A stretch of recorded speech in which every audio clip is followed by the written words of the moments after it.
नमस्कार दोस्तों, मैं आपके लिए लेके आया हूँ स्कूल लेक्चरर का जो आज पेपर हुआ है 31 मई को। उसके गणित के 10 सवाल हल सहित करवाऊंगा। तो इस प्रकार जो आगे आने वाले हैं उस स्टेज में इसमें काम आएंगे। पहला प्रश्न है, यदि दिए गए आंकड़ों में बहुलक तथा माध्यिका का अंतर 48 हो तो उन्हीं आंकड़ों में बहुलक एवं माध्य का अंतर ज्ञात करो। हमें बहुलक का सूत्र आता है। बहुलक का पहले डायरेक्ट सूत्र लगा लीजिए। बहुलक होता है 3 माध्यिका माइनस में 2 माध्य। ये मुख्य सूत्र है। इसके आधार पर हमें बहुलक का और माध्यिका का अंतर बताया हुआ है 48, यानी बहुलक और माध्यिका का अंतर बताया है। तो इस माध्यिका को हम इधर लाएंगे, पहले इनको हम बराबर करेंगे।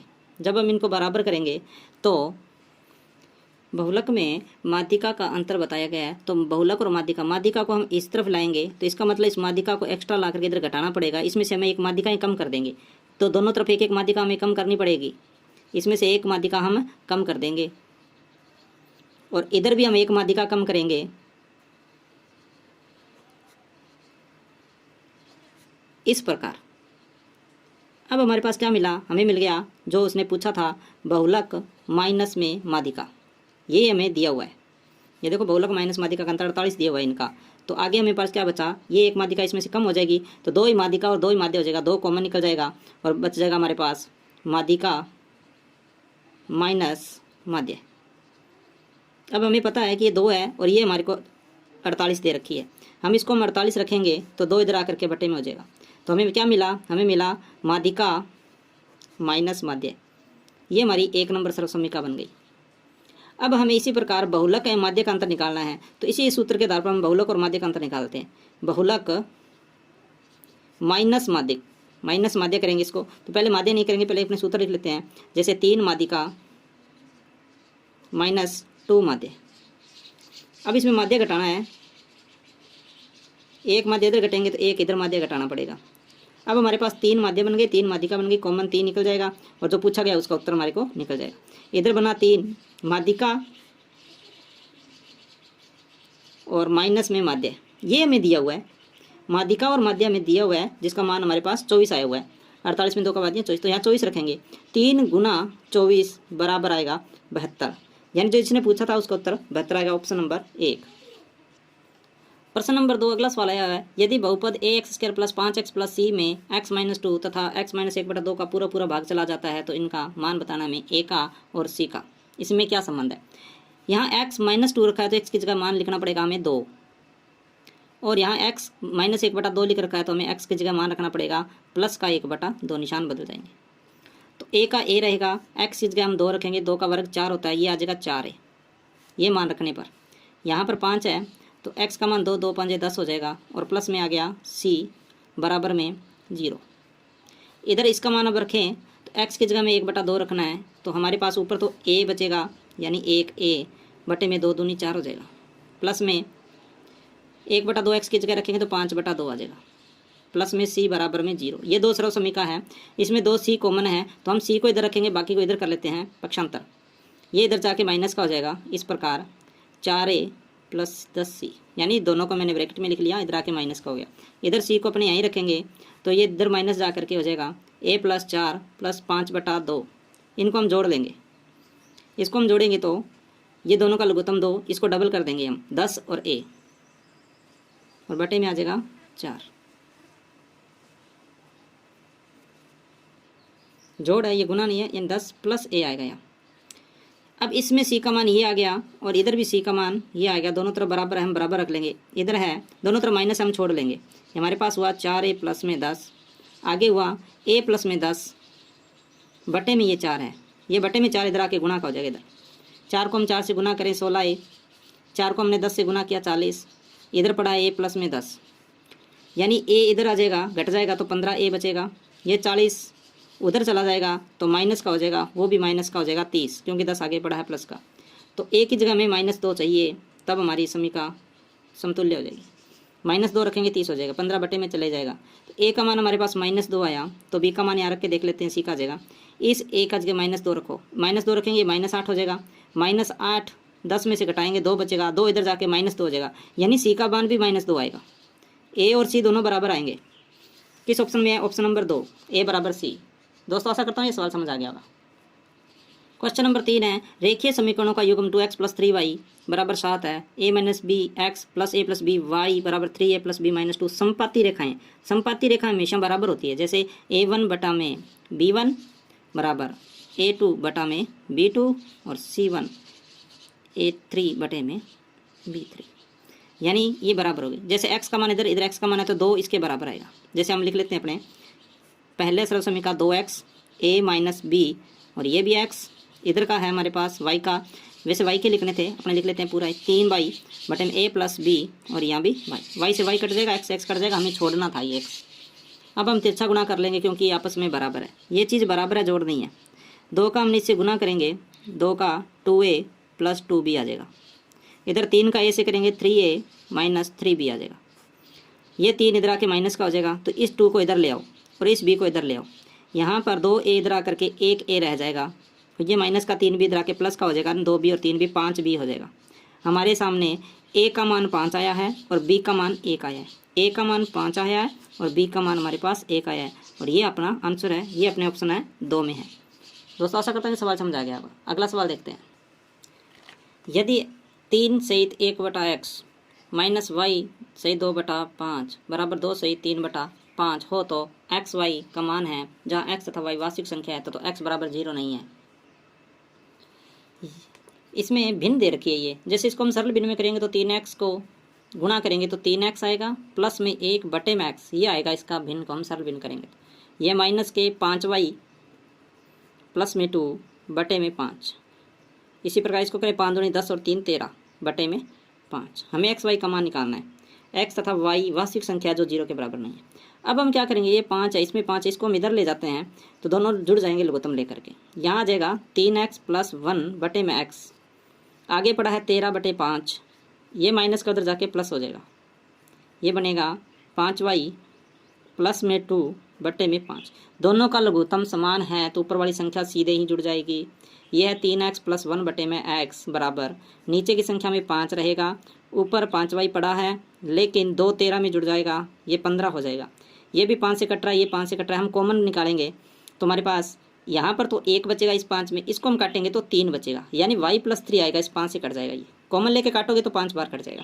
तो हमारे पास क्या आया, 3x + में 1 बटे में x बराबर में y + में 3। हम इसको तिरछा गुणा कर लेंगे, इधर भेज देंगे x को, तो हमारे पास क्या मिलेगा, x को हम 3 से कर लेंगे। पहले 3x + 1 लिख लो, x y को गुणा किया x y, फिर x को 3 से किया 3x, इधर 3x पड़ा है, इधर 3x पड़ा है, कट जाएगा। तो x y का मान है वो हमारे को 1 दिखा रहा है, यानी x × y 1 उत्तर आएगा, ऑप्शन नंबर 3। इसमें बहुत सारे कैंडिडेटों ने 2 उत्तर लिखा है लेकिन वो गलत है, ये सही होगा।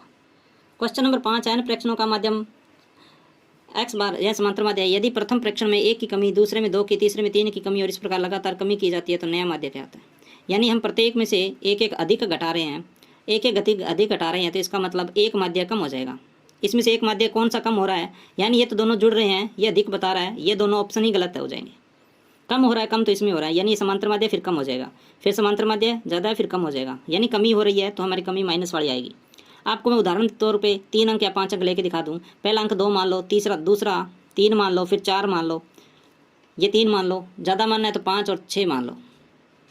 6 5 11 4 15 3 18 2 20, यानी इन 5 प्रेक्षणों का n बराबर ये 5 है का प्रेक्षणों का 20 बटा में 5 का भाग दिया तो हमारे पास समांतर माध्य है वो 4 आया।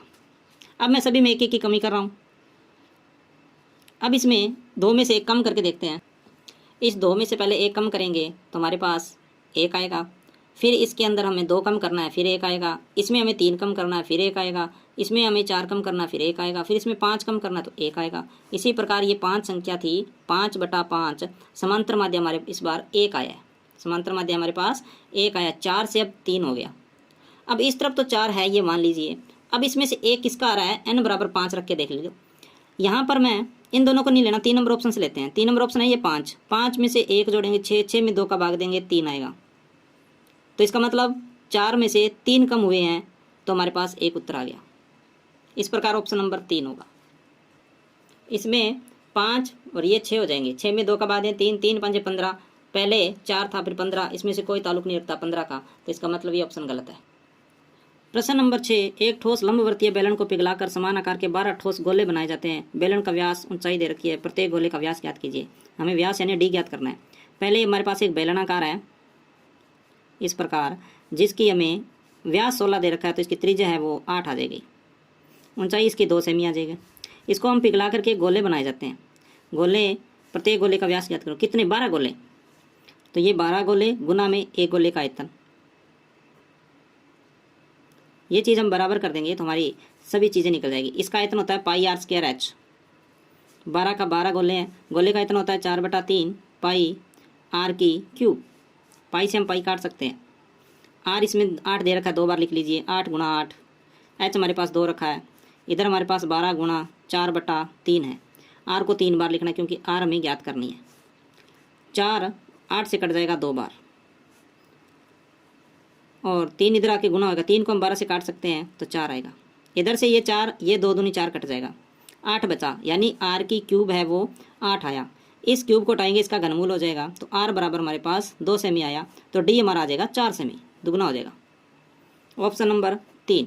दोस्तों आशा करता हूँ कि आपको सवाल समझ आ गया होगा। सेम उसी प्रकार का ये सवाल है। एक घनाकार आइसक्रीम की बॉक्स 12 सेंटीमीटर है। एक घनाकार बॉक्स है मान लीजिए, इसकी जो भुजा है 22 सेमी है। इसको कुछ समान शंकुओं की त्रिज्या, इसको शंकुओं में डाला जाता है। शंकुओं की त्रिज्या दे रखी है 2 सेमी 7 सेमी, और किनारे तक भरा जाता है। इससे शंकुओं की संख्या ज्ञात करो। माना संख्या x है, तो इधर मैं शंकु का आयतन निकलूंगा। साथ साथ में अपने यहीं कर लेते हैं रफ काम, तो आपको पता चल जाएगा। घन का आयतन होता है भुजा गुणा भुजा गुणा भुजा, यानी 3 बार गुना करेंगे। x हमारे पास शंकुओं की संख्या है। शंकु का आयतन होता है 1/3 पाई आर स्क्वायर एच। पाई का मतलब 22/7। आर को 2 बार लिखेंगे, आर हमारे पास 2 सेमी है, और ऊंचाई हमारी एच 7 सेमी है। 7 से 7 कट जाएगा, ये 22 सीधा 22 से कट जाएगा। अब बीच में अगर बराबर हो तो ऊपर का ऊपर काट सकते हैं, नीचे का नीचे काट सकते हैं। ये 3 इधर के गुना में हो जाएगा, लेकिन हमारे पास 2 × 2 ये पड़ा है। 1 2 को काटें, इसके साथ 11 आएगा। इस 2 को हम इसको साथ काटेंगे तो 11 आएगा। तो हमारे पास x का मान कितना बना? ये 3 बटे में इधर के गुना हो जाएगा, तो x बराबर हुआ 11 × 11, 121 गुना में 3, यानी 363। शंकुओं की संख्या है वो 363 आएगी। Option number 4। प्रश्न नंबर 8, 50 सेंटीमीटर लंबाई वाले एक रोलर का व्यास 21 सेंटीमीटर है। हमारे पास इस प्रकार एक रोलर है और इसका व्यास है वो 21 सेंटीमीटर है, तो हमारे पास आर है वो हो जाएगी 21/2 सेंटीमीटर। यदि और लंबाई इसकी 50 सेंटीमीटर दे रखी है। यदि समतल कराने में 300 चक्कर लगाने, ये इसका वक्र प्रश्न निकालना है, तब समतल करने की दूरी दर 30 रुपये प्रति वर्ग मीटर है। मीटर में बना लेंगे इसको, तो त्रिज्या हमारी आ जाएगी आर बराबर 21/200, नीचे 100 का भाग लग जाएगा। 50 बटा जो ऊंचाई है वो हमारे पास आ जाएगी 50/100 सेंटीमीटर बनने पर 1/2 मीटर। ये भी मीटर आ गया और ये भी मीटर आ गया। अब इसको हम रख लेते हैं। एक वक्र पृष्ठ का सूत्र क्या होता है? बेलन का वक्र पृष्ठ, बेलन का वक्र पृष्ठ का क्षेत्रफल।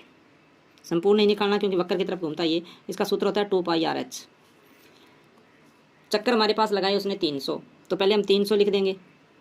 ये तो एक वक्र पृष्ठ का है, 300 वक्र पृष्ठ का निकलना पड़ेगा। अब 2 का 2 लिख देंगे, पाई का मान 22/7 लिख देंगे। आर हमारे पास दे रखा है 21/200, ये लिख देंगे, और एच दे रखा हमें 1/2, और इतना रुपये घन मीटर आया हमारे पास। ये जो अपने पास वर्ग मीटर आया है इसको हम 30 से गुना कर देंगे, तो हमारे पास अब ये रुपए बन जाएंगे सारे, सीधा खर्चा निकल जाएगा।